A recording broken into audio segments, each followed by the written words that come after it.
Welcome back to Revenue Management 101. In today's session, we will discuss on how you can optimize your business. You have heard about the revenue optimization cycle before. Today, we will talk about the optimization piece. Revenue management can help you drive revenues in many different ways. Over your peak days, revenue management can drive revenue through optimal pricing and mix management, as well as overbooking decisions. On shoulder days, revenue management will help you increase occupancy with better length of stay decisions.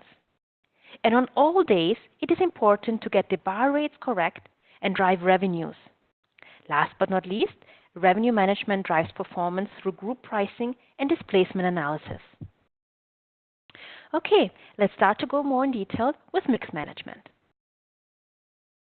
Does this happen at your hotel? Having a more discounted and lower rated business mix on peak days than others? Or not being able to lift your ADR during high occupancy days?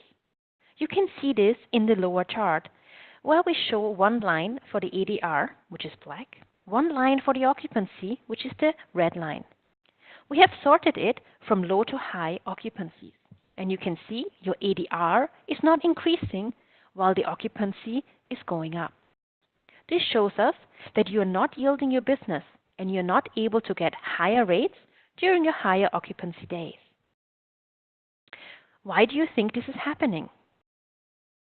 Let's say this is your demand. You have some reservations already on the books and some more demand to come. You can see that this is a peak day with more demand than you can take. Hence, you will have to turn away some. Now, without optimization, what will happen is that you fill your hotel with discounted reservations that tend to book earlier, having no room left for the higher rates. When optimizing your demand, you will start closing out lower rated business and save space for your more valuable customers. Now you might ask yourself how to do this. Well, the first rule is to think about your forecast and make decisions based on that, and not on your current on-the-books numbers. In previous sessions, we talked about how to forecast.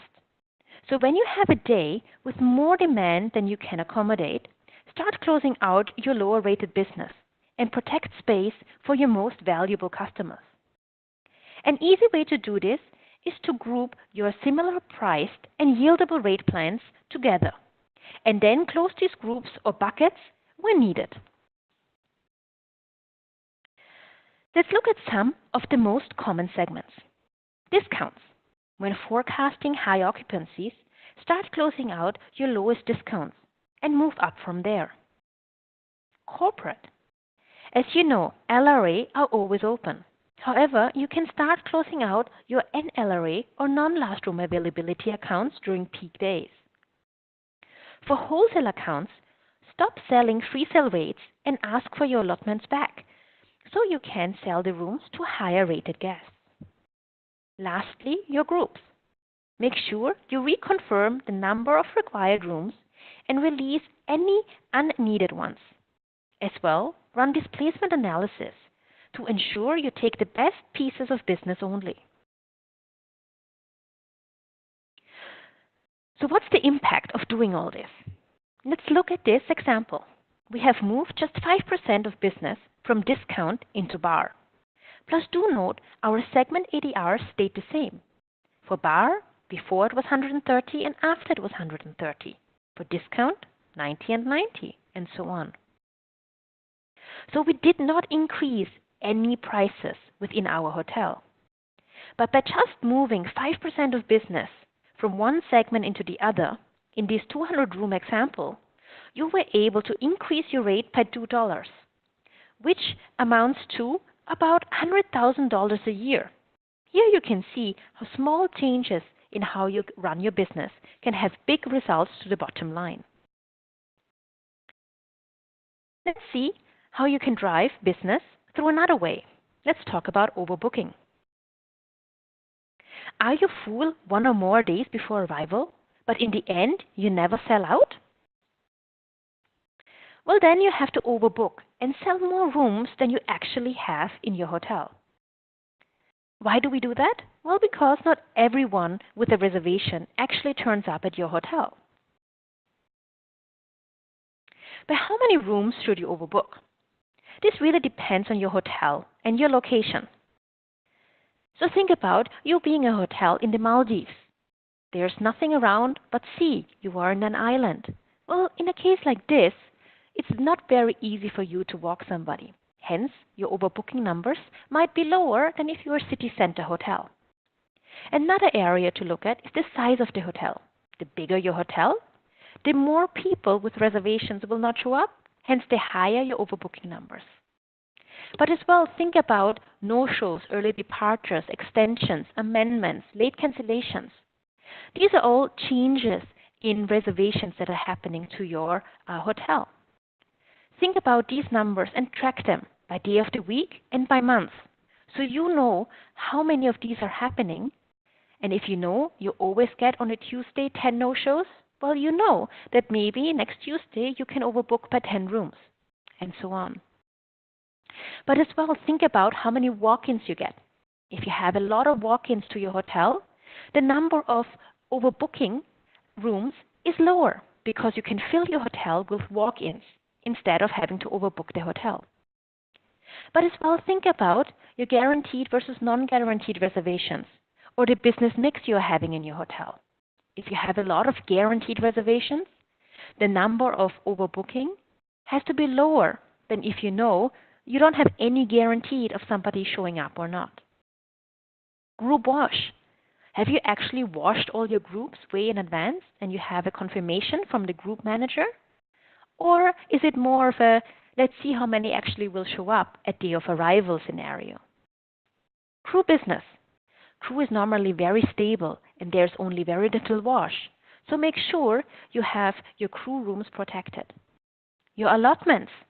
Same as your group wash. How many allotments do you have? Have you washed them?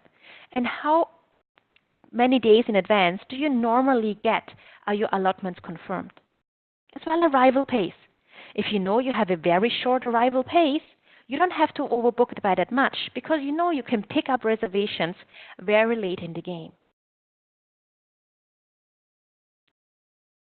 So let's talk about the next area of optimization, length of stay management. Have you had guests trying to book your hotel for a week, but they were denied because one of the days was full? Or do you see a large decrease in occupancy before or after your peak days? Well, if this is the case, then you should take advantage of better length of stay management. Let's look at this example. Your average length of stay mix is as follows. Length of stay 1 gets 50% of the reservations. 30% of the reservations stay for 2 nights, 10% for 3 nights, and so on. We got these numbers by looking at your reservations in your hotel. Now let's say you are forecasting 100% occupancy on a particular day. Well, using the average length of stay mix, that would mean 180 people would like to stay 1 night, 108 reservations for 2 nights, 36 reservations for 3 nights, and so on. When accepting reservations, first come, first serve, or using the average mix, you will find your hotel to 50% with 1 night length of stay guests, or 150 rooms, 90 with 2 night lengths of stays, 30 with 3 night lengths of stays, and so on. However, because you knew that you have more demand than you can accept, you can fill your hotel with longer lengths of stay business and turn away some of the 1 nights you don't need. Hence, you only accept 120 1 night lengths of stay reservations from the 180 demand that is out there. Doing this will give you instantly 52 more rooms, and using the ADR of this property, it amounts to $7,800. And this is only for 1 peak day. Just imagine if you have 10, 20, 30 peak days. The amount of revenue you can drive for your hotel is really, really big. Okay, let's talk about BAR, or best available rate, and how you can drive revenues with that area. Why should you spend time on optimizing your bar? Well, because firstly, it is 100% flexible. You can change the rate when you want it, by how much you want it, and mirror the needs of the property perfectly. Secondly, you can drive revenue with your bar rate every day and not only during your peak days. Bar is the face of your hotel and used as a reference price point for your corporate accounts, for your group, for your wholesale, etc. For many hotels, it is a large percentage of business. But even if it is not, it is still an important rate because many of your discounts and promotions are linked to your bar rates and are floating off it. So what should you think about when pricing your bar? First, your demand. That is both the demand for the bar segment, but as well demand for your hotel overall. Second, your capacity of how many rooms you have left to sell, and the price sensitivity of your market. When thinking about all these, you have to bear in mind the day of the week, season, and length of stay pattern, as prices can vary with each of these. Lastly, think about your competition and what they are currently selling at. You might ask yourself, why? So let's assume your hotel forecasts 50% occupancy. And in your standard operating procedures, when you internally forecast 50% occupancy, you price your hotel at $399. But is this really the right price for this day in these circumstances? Well, you don't know because you're only looking internally. Let's assume your competitors' hotels are running high occupancies. They were able to get a large convention between them. And hence, they are priced at $529. Well, in this scenario, you can easily raise your rate to $459, and for every reservation, you will get $60 more. You will still get more demand into your hotel than your competition because you're still priced much lower than your competitors are. That's the reason why only looking internally might not always be the right way to go. Now let's look at the last area, group pricing. Why should you think about group rates? Well, because they get different rates than your bar and corporate accounts. Normally, they get lower rates because of their size and incremental revenues. But under certain circumstances, you might be able to ask for more when they, for example, want rooms of a certain category and want all of them. For example, they would like to have all of your twin rooms. Or they want your entire hotel for a particular day. You then have to start emptying the hotel to accept the group. Another area would be when they are displacing higher paying customers. And because of all these, you have to analyze each of your groups in detail. Before we talk about this analysis, what is actually displacement? Displacement is when, while accepting group business, other FIT can't be accommodated anymore. You should make sure that a group gives you more revenue and profit than what they displace in FIT revenues.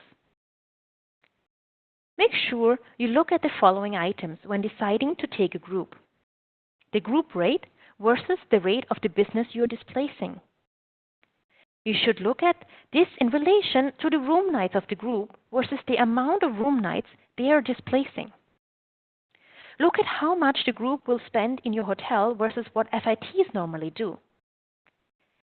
And when you look at that, the incremental spend, don't only look at revenues, but as well at the profit levels. Because banquet and catering, audiovisual, room rental have very different cost percentages, each of them. So make sure you go into the profit level. And lastly, look if this group is the perfect fit, or if you have forecasted other groups that might be a better fit for your hotel on these dates in question. To summarize, you can drive the performance of your hotel by implementing these revenue management strategies. Mix management and overbooking during peak days, length of stay on your shoulder days, optimal bar and group pricing on all of your days. Thank you very much for listening and have a great day.